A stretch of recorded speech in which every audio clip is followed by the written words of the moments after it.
দেশের অবস্থা খুবই খারাপ, আপনি বিশ্বাস করবেন না, খুবই খারাপ, খুবই খারাপ। দেশকে বিক্রি করার চক্রান্ত চলতেছে। আজকে অধিকাংশ মিডিয়া ভারত কর্তৃক পরিচালিত, অধিকাংশ অফিসার ভারত কর্তৃক নির্দিষ্ট। দেশের অবস্থা তো আপনারা জানেন, আর ইসলাম মানবতার অবস্থা তো জানেন, যে বর্তমান সরকার যে কার্যক্রম পরিচালনা করতেছে ভারতের পরামর্শ ভিত্তিক, আজকে আমাদের দেশের জনগণের বাক স্বাধীনতা, রাজনৈতিক যে দলগুলো বাংলাদেশে রয়েছে দেশের কল্যাণ, ইসলাম মানবতার কল্যাণের জন্যে, তাদের উপরে যে জুলুম সেটা পরিচালনার মাধ্যমে আজকে সব স্তব্ধ করে দেওয়ার মতো পরিবেশ তৈরি করেছে। ইসলামী আন্দোলনের আমির বলেন, নয়াদিল্লি সফরে প্রধানমন্ত্রী শেখ হাসিনা ভারতের প্রধানমন্ত্রী নরেন্দ্র মোদীর সঙ্গে কী ধরনের বোঝাপড়া, সম্মতি বা চুক্তি করেছেন সেগুলো প্রকাশ করতে হবে। দেশের সংবিধান অনুসারে অন্য দেশের সঙ্গে এ ধরনের কোনো চুক্তি বা সমঝোতা স্মারক করতে হলে তা দেশবাসীর কাছে প্রকাশ করা জরুরি।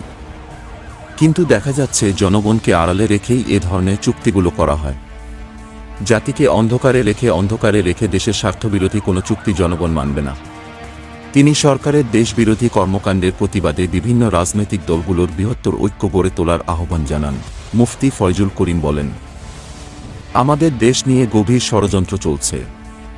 প্রধানমন্ত্রী বলেছেন, ইউরোপে কোনো সীমানা নেই। একথা দেশকে গোলামির জিঞ্জিরে আবদ্ধ করার অশুভ ইঙ্গিত। তিনি বলেন, ভারত আমাদের সবকিছু দিয়ে দিয়েছে, অথচ নেপালের জন্য আমাদেরকে মাত্র 18 কিমি ট্রানজিট ভারত দিচ্ছে না। তিনি বলেন, ভারতের স্বার্থে পদ্মা সেতু করা হয়েছে। আওয়ামী লীগ ভারতের শুধু দালাল নয়, ভারতেরই সরকার। ভারতের স্বার্থে যা ইচ্ছা তাই করছে। সেন্ট মার্টিন নিয়ে ষড়যন্ত্র চলছে। ভারতপ্রেমী সরকারের বিরুদ্ধে ঐক্যবদ্ধ আন্দোলন গড়ে তুলতে হবে। তিনি বলেন, আওয়ামী লীগের বিদেশে বেগম পাড়া আছে, এদেশে জনগণের বিদেশে কোনো বেগম পাড়া নেই। কাজেই দেশকে বিদেশিদের থাবা থেকে মুক্ত করতে হবে, কেননা এদেশেই আমাদেরকে থাকতে হবে। বিদেশে আমাদের কোনো বাড়ি নেই।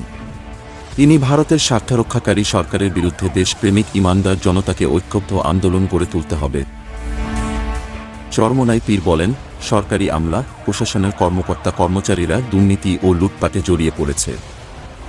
বাংলাদেশের ভেতর দিয়ে ভারতের রেললাইন ও ভারতের মুদ্রানীতি চালুর মাধ্যমে বাংলাদেশকে শোষণ করার গভীর ষড়যন্ত্র চলছে।